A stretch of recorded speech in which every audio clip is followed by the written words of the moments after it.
Hai, kembali lagi dengan saya Tiara Intrivena Simbolon dari program studi manajemen 23A. Kali ini saya akan membahas materi mengenai etika bisnis.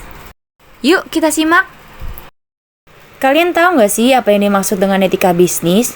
Secara sederhana, yang dimaksud dengan etika bisnis adalah cara-cara untuk melakukan kegiatan bisnis yang mencakup seluruh aspek yang berkaitan dengan individu, perusahaan, industri, dan juga masyarakat. Kesemuanya ini mencakup bagaimana kita menjalankan bisnis secara adil, sesuai dengan hukum yang berlaku, tidak tergantung pada kedudukan individu ataupun perusahaan di masyarakat. Etika bisnis lebih luas dari ketentuan yang diatur oleh hukum, bahkan merupakan standar yang lebih tinggi dibandingkan standar minimal ketentuan hukum. Karena dalam kegiatan bisnis seringkali kita temukan gray area yang tidak diatur oleh ketentuan hukum. Terdapat 3 faktor utama yang memungkinkan terciptanya iklim etika dalam perusahaan. Yang pertama, terciptanya budaya perusahaan secara baik.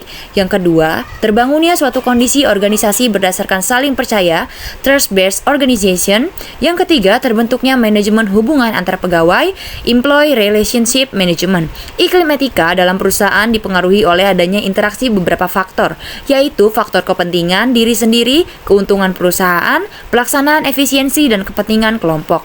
Penciptaan iklim etika mutlak diperlukan, meskipun memerlukan waktu, biaya, dan ketekunan manajemen. Dalam iklim etika, kepentingan stakeholder terakomodasi secara baik karena dilandasi rasa saling percaya.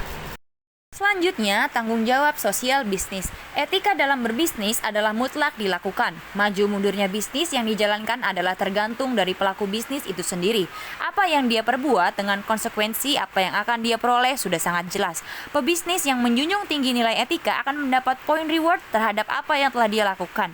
Kemajuan perusahaan, kepercayaan pelanggan, profit yang terus meningkat, merupakan dambaan bagi setiap pebisnis dan ini akan diperoleh dengan menjunjung tinggi nilai etika. Sebaliknya, pelanggaran etika yang sedikit saja bisa menyebabkan kondisi berbalik 180 derajat dalam waktu sekejap, kehilangan pelanggan, defisit keuangan sampai ditutupnya perusahaan dengan jumlah utang serta kerugian yang menggunung merupakan punishment dari pelanggaran etika. Masa depan pasti akan mendatangkan lingkungan yang lebih kompetitif dan harus siap untuk menghadapi tantangannya. Akan tetapi harus siap untuk melakukannya tanpa mengurangi standar etika perilaku yang merupakan batu landasan dalam menjalankan usaha.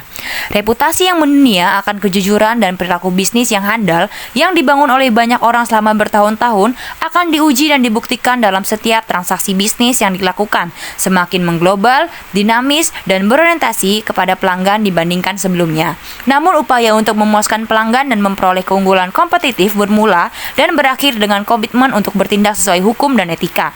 Dan jika sebagai perusahaan global harus membuat dan mengikuti seperangkat peraturan global.